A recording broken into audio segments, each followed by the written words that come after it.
그 num이라고 하는 이 변수는 요거를 변하게 할 거예요. 요거 몇 번째, 그죠? 그러면은 num도 1부터 올라가야 돼요. 그러니까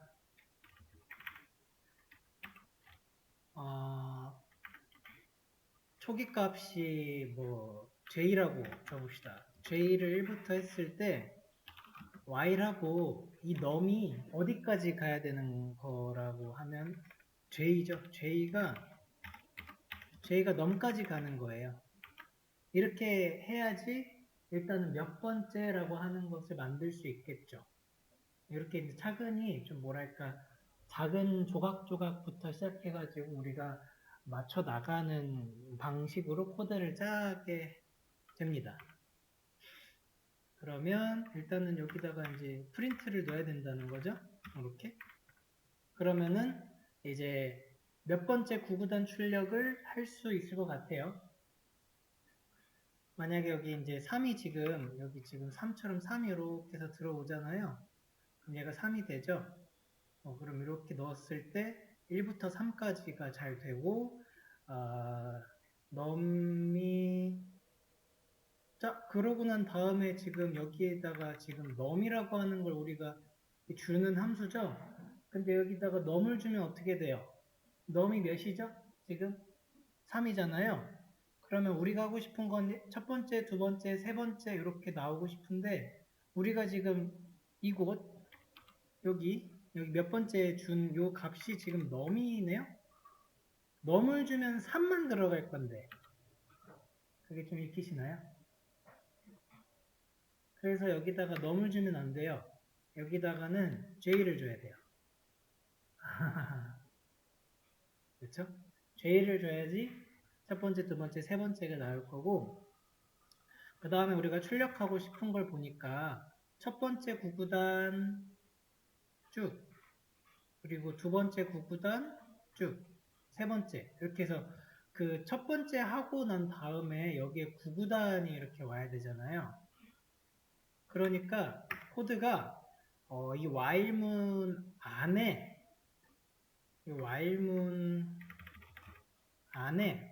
어떻게든지 코드가 들어와야지 되는 거죠. 몇 번째 하고 구구단을 출력하고 그 다음에 다시 반복을 해야 되니까 이런 식으로 갔을 때 이 안에다가 그러면은 구구단을 넣으면 되죠. 우리가 지금 구구단 하는 출력하는 코드는 요거잖아요. 우리가 알고 있는 것처럼 요 이제 세트가 구구단 출력이죠.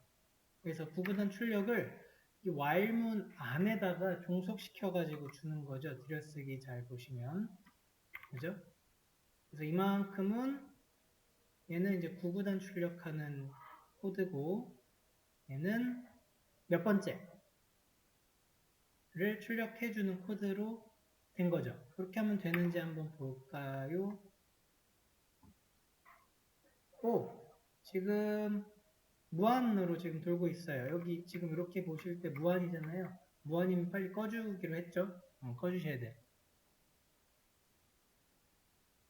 꺼지지가 않아요. 오케이, 꺼졌어요.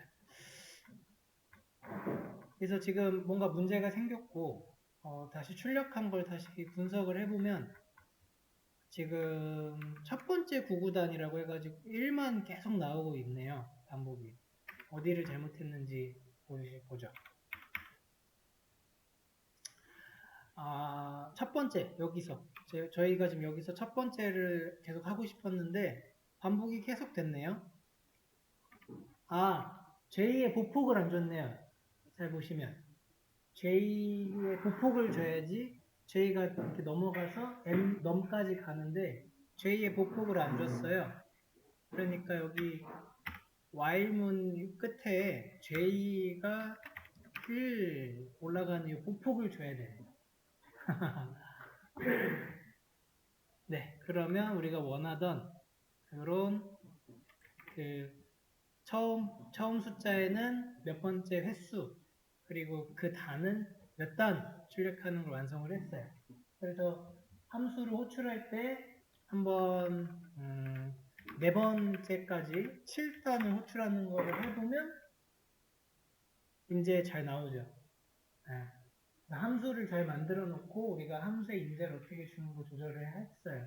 그것에 이제 확장판으로 잘 이해하신 그 수강생분 한 분이 이런 이제 아이디어를 주셨고 한번 풀어봤어요.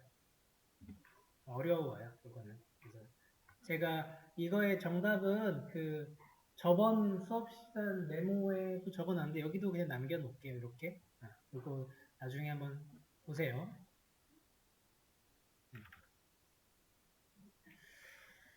자, 오늘 함수를 한번 복습을 쭉 하고 넘어가도록 할게요. 우선 함수가 뭐라고 했죠? 함수는 뭐다?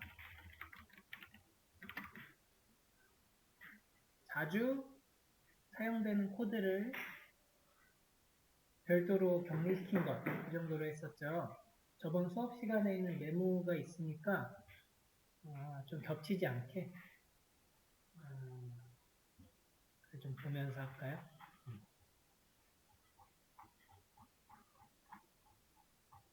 아니다. 그냥 겹치도록 합시다. 자, 그래서 함수가 뭐냐면 자주 사용되는 코드를 별도의 독립적인 공간으로 격리시킨 것이라고 이제 개념을 정리했었습니다. 우리가 구구단을 통해서 구구단을 만드는 그런 코드를 많이 써요. 그러면 이제 그 구구단을 이제 하나의 함수 호출하는 걸로 만들었던 거죠. 우리가 처음에 했던 게 뭐냐면 함수를 만드는 방법 했어요. 그리고 함수를 실행시키는 법을 했고 이 실행시키는 법을 뭐라고 했냐면 호출한다라고 했죠. 함수를 호출한다. 호출하는 방법이다라고 하는 거예요. 그래서 앞으로는 함수를 호출한다라고 하면은 함수를 실행시키는 거예요. 그리고 함수 어떻게 만들었죠? def라고 해서 definition function 찾아봤었죠. def라고 하면 함수를 만드는 거고 여기에 이제 함수명은 변수명의 규칙처럼 숫자로 시작하면 안 되고 영어로 시작을 합니다. 쌍점 넣고 여기에 이제 실행 코드를 넣는 거예요. 그죠? 이렇게 만든다. 이게 바로 만드는 방법이에요. 그죠? 이게 만드는 방법이었고요. def라고 하는 걸 넣으면 함수가 실행이 된다.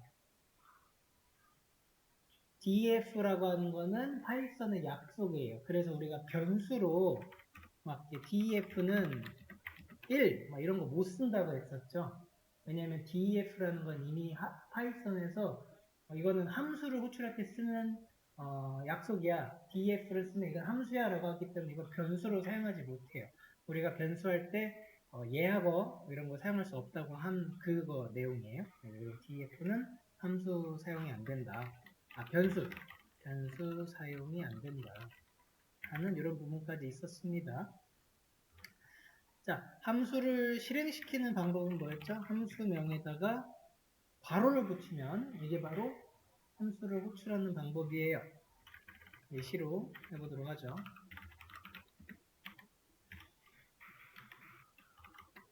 함수명이라고 해서 되게 간단하게 지을 수가 있어요. 엄청 간단해요. 그죠?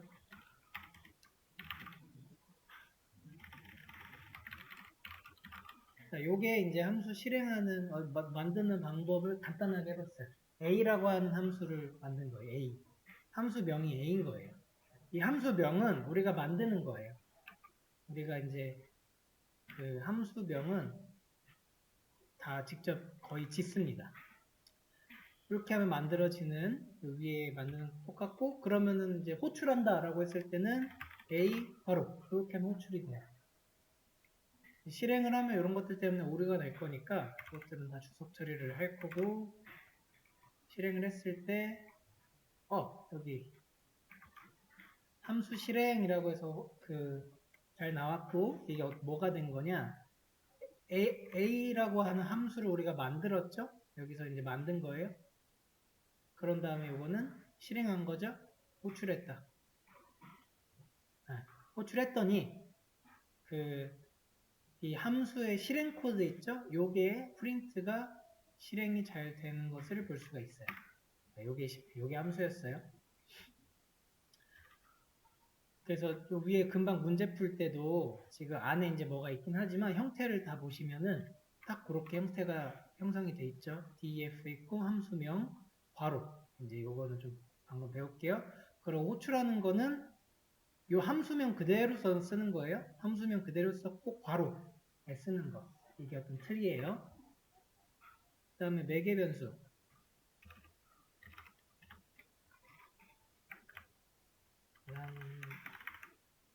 자, 매개 변수, 매개 인자. 자, 매개 변수는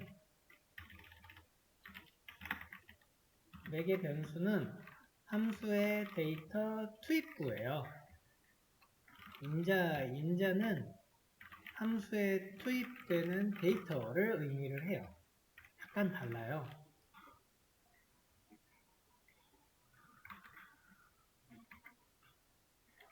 사실 여기에는 매개 변수가 들어가거든요. 이 폼을 잘 기억을 먼저 해주세요. 여기는 매개 변수가 들어가는 거고요. 여기에는 인자가 들어가는 거예요. 그래서 조금 다시 한번 보면 함수를 쓸 때 괄호 안에다가 데이터를 넣는 게 있어요. 그죠? 우리가 데이터를 계속 다뤘죠? 변수에다가 넣고 막 그렇게 했었죠? 그거를 넣는 게 이제 여기다가 매개 변수라고 하는 거고요.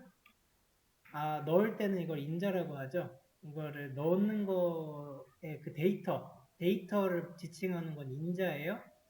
영어로는 argument라고 해요. 줄여서 args라고도 합니다. 그거를 받는 그런 거를 표현하는 문법이 매개 변수예요.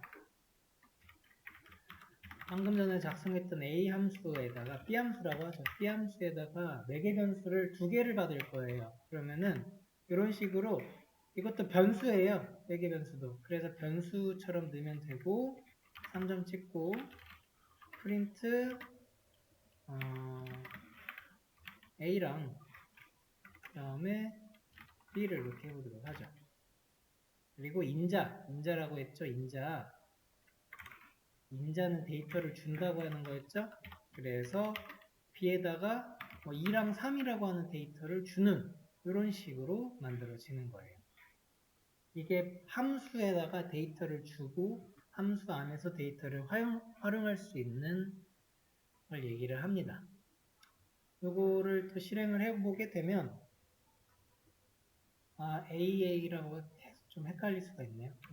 XY를 합시다. 그래야지 결과치가 조금 구분이 될 것 같습니다. 자, 지금 여기 이만큼 만든 함수를 실행을 시켰더니 나온 결과값이 x는 2, y는 3이네요. 잘 들어갔나요? 잘 들어간 거예요. 어떻게 들어갔냐면 순서대로 들어가요. 순서대로. 이렇게. 그리고 3은 y로 이렇게 들어가게 되면 이 함수 안에서 x를 이렇게 받고 y를 이렇게 받는 거예요. 그렇게 해서 결과를 보니까 나왔죠? 그렇게? 네.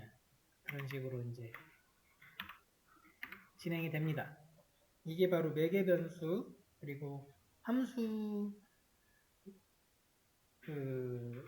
호출할 때 인자로 데이터를 넣는 거예요. 다시 문제 잠깐 보시면 지금 한 게 그거죠. 지금 한 거를 다시 보시니까 여기에서 지금 얘기하고 있는 변수는 매개 변수죠. 그래서 매개 변수를 의미를 하고 호출할 때, 이 아래 호출할 때 4랑 7이라는 것을 이렇게 데이터를 주는 거예요.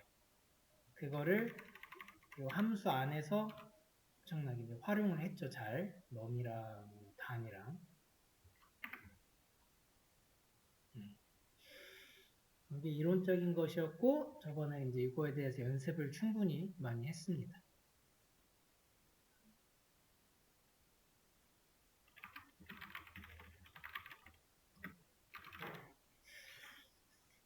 오늘 할 건 리턴인데 잠깐 리턴하기 전에 요거를 그래도 한 번만 더 하기 위해서 제가 수업 페이지에 문제 하나 풀어놨거든요. 수업 페이지에 약수를 출력하는 그런 문제를 풀어놨어요. 이 문제를 한번 풀면서 이거를 복습을 조금 더 확실히 하고 갑시다. 문제를 한번 풀어볼게요. 풀어보세요.